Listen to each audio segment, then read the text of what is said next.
In a move that has sparked fury and drawn heavy criticism, Sir Keir Starmer and his Labour government have made the controversial decision to hand back the British-owned Chagos Islands to Mauritius, ending over 200 years of British control. The announcement follows a unanimous vote defeat for the UK at the United Nations, with diminishing international support for the UK's claim to the territory. This decision, seen as a massive concession of critical territory, has been blasted by military experts and political commentators alike, warning of the grave strategic consequences for the United Kingdom.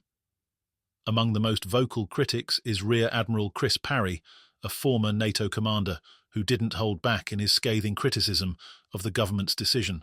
Parry warned that Labour's move was totally strategic and driven by ideology, not national interest. Speaking on GB News, Parry pointed out that the Diego Garcia military base, located on the Chagos Islands, is critical for both the UK's and the US's global security operations. The base has been pivotal in US-led military operations across the Middle East, including the Gulf Wars, and continues to serve as a vital hub for air and naval operations. This decision makes no sense from a strategic perspective, Parry said.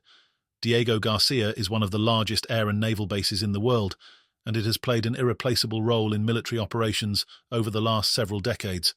By handing control back to Mauritius, we are opening the door for China and other hostile actors to establish a foothold in the region. Want to hear the shocking details of how Labour's decision could risk Britain's strategic future and why this scandal has the nation in an uproar? Make sure to subscribe for more shocking political revelations and updates on this unfolding crisis. Parry wasn't alone in his criticism. The outrage extended across the political spectrum, with many pointing to the potential involvement of China in this decision. GB News host Tom Harwood suggested that the handover might be influenced by China's growing relationship with Mauritius, raising concerns about how this decision could weaken Western military influence in the region. "We're not just handing control of these islands over to Mauritius," Harwood exclaimed. "We're paying them for it, and at the same time, we could be opening the door for China to move in." This potential for Chinese interference has been a focal point of criticism. Mauritius is seen as an increasingly vulnerable nation, one that could easily be co-opted by China as it seeks to expand its global influence in key strategic locations. Parry emphasized this risk, stating that the Mauritian government could, under pressure, allow Chinese forces to establish a presence on the islands. "All China has to do is deploy forces to one of the other Chagos Islands," Parry warned. "If that happens, Diego Garcia becomes strategically worthless. The UK and the US will lose one of the most important military bases in the world." The significance of Diego Garcia cannot be overstated. The base is known for its runway, capable of handling B-52 bombers, and it has been used extensively in operations across the Middle East. During the Gulf Wars, it was a central hub for refueling and launching missions, and it continues to be a vital asset for both US and UK forces. Its deep water lagoon has the capacity to store up to 3 divisions' worth of military equipment, which is pre-positioned there for quick deployment in case of emergencies. Parry's warning about the future of Diego Garcia adds to the growing sense of unease about Labour's foreign policy decisions. "If we lose Diego Garcia, it will be a disaster for Western security," Parry concluded. "China has been expanding its influence globally, and if they gain a foothold in the Chagos Islands, it will fundamentally change the balance of power in the Indian Ocean." The UK government has defended its decision, stating that the handover was in response to international pressure following a United Nations vote. In a government statement, Labour announced that it would provide a financial support package to Mauritius, which includes annual indexed payments and the establishment of a transformational infrastructure partnership. However, this move has been criticised as paying for the surrender of British interests, with taxpayers footing the bill for a decision many see as undermining Britain's strategic standing. Andrea Jenkins, a former Conservative MP, added her voice to the chorus of criticism.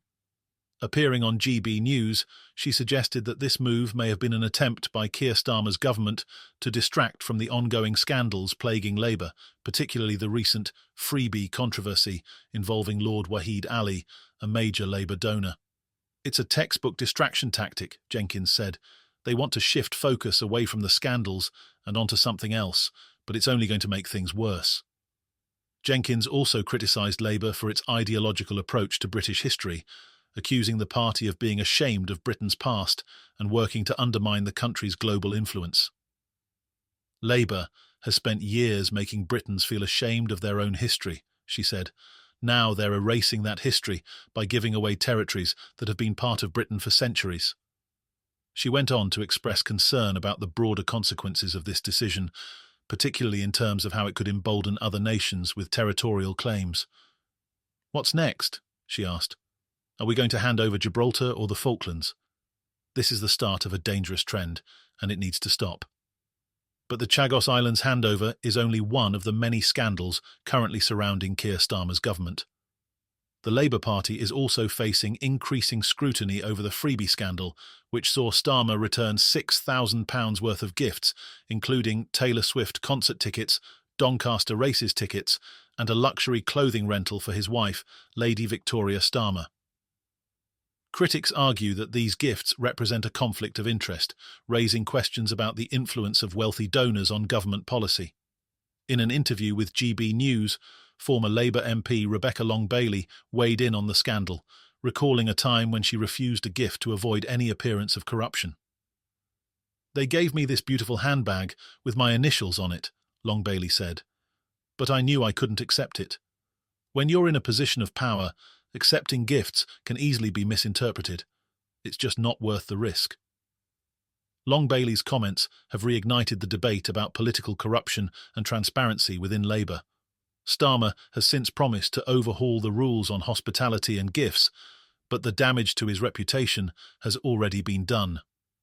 The Freebie scandal, coupled with the growing backlash over the Chagos Islands handover, has left Starmer's government in a precarious position. Meanwhile, Patrick Christys, a political commentator, took aim at the civil service as another source of corruption and cronyism within Labour. He pointed out that many civil servants have been wasting taxpayer money on woke initiatives, such as Black History Month events and Lesbian Visibility Week at major government institutions. "Our civil service is an absolute joke," Christie said on GB News. "If this were a private company, heads would roll. But because it's the government, they get away with it." Christys also criticised Starmer for appeasing the civil service, arguing that Labour is pandering to left-wing special interests rather than focusing on real governance. "This is why nothing ever gets done," he said. "Instead of governing, they're busy flying flags and hosting diversity workshops." As Keir Starmer continues to face mounting pressure from all sides, the future of his government looks increasingly uncertain. With the Chagos Islands handover sparking international outrage, the Freebie scandal raising questions about corruption, and the civil service under fire for incompetence, Starmer is walking a political tightrope. Stay tuned for more updates on these explosive political developments by subscribing to the channel, and don't forget to turn on notifications to stay ahead of the news.